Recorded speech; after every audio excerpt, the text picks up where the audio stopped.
રિક્ષાવાળાનું તમને ખ્યાલ હોય તો 2022માં રિક્ષા એસોસિએશનનો મીટિંગ કરી હતી અમદાવાદમાં.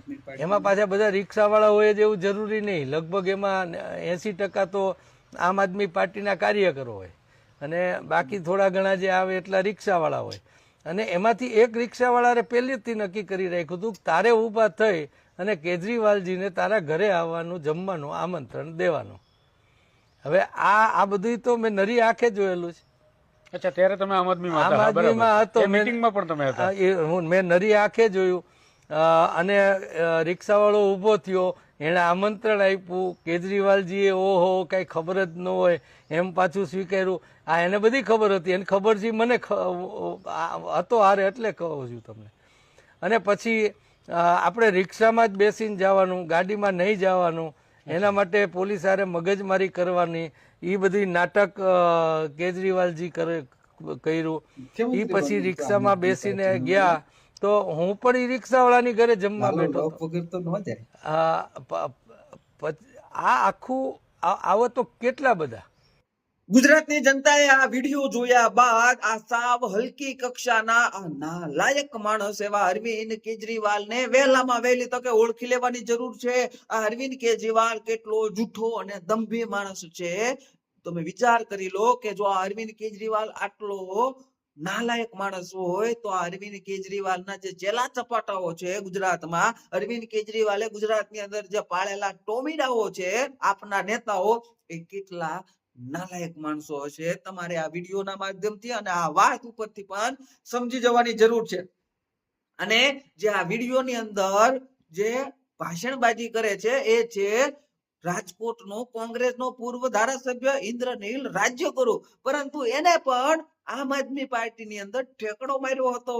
એનું કારણ એ હતું કારણ કે આ અરવિંદ કેજરીવાલે આ જૂઠા માણસે આ ઇન્દ્રનીલ રાજ્યગુરુને પણ ગુજરાતનો મુખ્યમંત્રી બનવાનું ગાજર બટકાવી દીધું હતું. અને એ ગાજર એ સમયે ઇન્દ્રનીલ રાજ્યગુરુને બહુ ભાવ્યું હતું એટલે આમ આદમી પાર્ટીમાં જોડાયો હતો.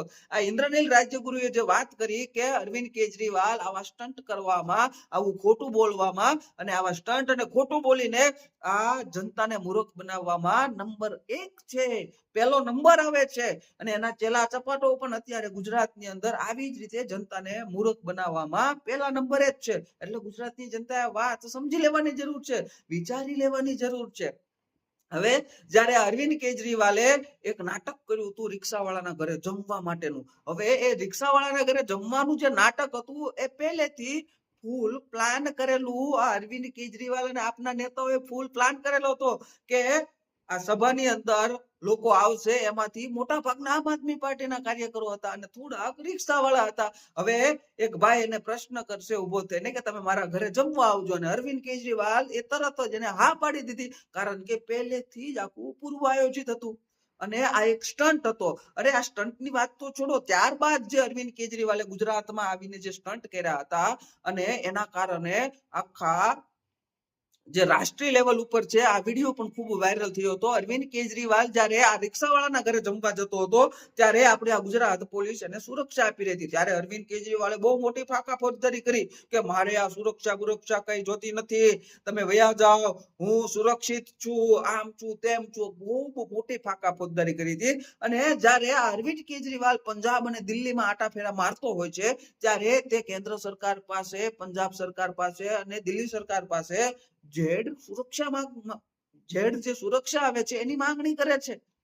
આ કેટલો દંભી માણસ છે. તમે વિચાર કરો કે પોતાની સ્વાર્થની રાજનીતિ માટે જ્યારે ગુજરાતમાં આવે ત્યારે સુરક્ષા લેવાની ના પડે છે, અને જ્યારે એ ગુજરાતમાંથી વયો જાય પંજાબ અને દિલ્હીમાં એને આટા ફેરા મારવા હોય, રખડવું હોય, ત્યારે આ પોતાના જીવને ખતરો છે, પોતાનો જીવ કોઈ લઈ શકે એમ છે, મારા પર હુમલો થઈ શકે છે એમ કહીને એ સુરક્ષા માંગે છે સરકાર પાસે, અને ગુજરાતમાં સુરક્ષા લેવાની ના પડે છે. એટલે તમે આ કાચીડાની જેમ રંગ બદલનારા અરવિંદ કેજરીવાલ થી ચેતીને રહેવાની જરૂર છે. આ કાચીડાની જેમ રંગ બદલનારો અરવિંદ કેજરીવાલ જો આટલો હલકી પ્રકારનો હોય તો એ વાત ગુજરાતની જનતાએ સમજી લેવાની હોય કે આ એના પાળેલા ટોમીડાઓ, આ એના પાળેલા જે પૂંછડી પટપટાવતા જે આપના નેતાઓ છે એ કેટલા હલકા, કેટલા જૂઠા, કેટલા દંભી, કેટલા નાલાયક પ્રકારના માણસો છે.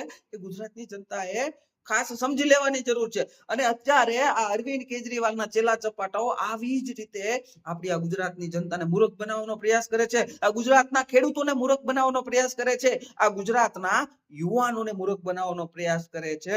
એટલે ગુજરાતની જનતાએ, ખેડૂતોએ અને યુવાનોએ આ આપના નેતાઓના રવાડે ના ચડવું જોઈએ. કારણ કે છેલ્લે પસ્તાવાનો જ વારો આવશે. અને આ આમ આદમી પાર્ટીના નેતાઓ તમને ભેખડે ભરાવીને ભાગી જવામાં પણ આ લોકોનો પહેલો નંબર આવે છે. જેવી રીતે રાજુ કરપડા ભાગી ગયો હતો, જેવી રીતે ગોપાલ ઇટાલિયા ભાગી જાય છે.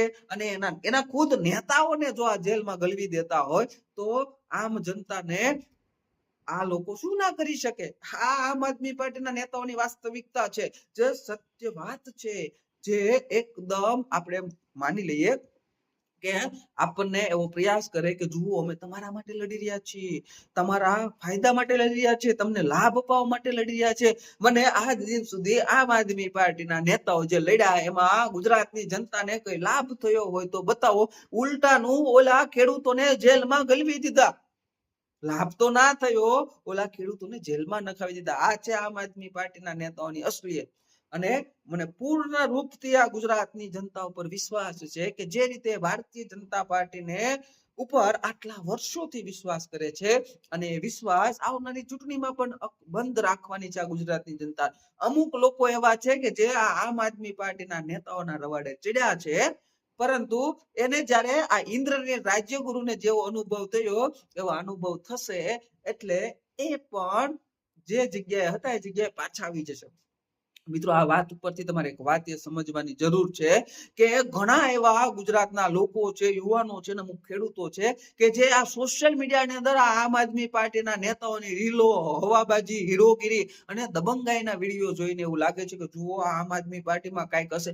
પરંતુ આજ અમુક લોકો, આ ખેડૂતો અને આ યુવાનો જ્યારે આમ આદમી પાર્ટીની અંદર જોઈન થાય છે, ત્યારે એને વરવી વાસ્તવિકતા આમ આદમી પાર્ટીની ખબર પડે છે. પરંતુ હવે ઠેકડો માર્યો હોય તો કયા મોઢે પાછું જવું, એવા આમ આદમી પાર્ટીના લગભગ 90% કાર્યકર્તાઓ આ વાતથી પીડાઈ રહ્યા છે.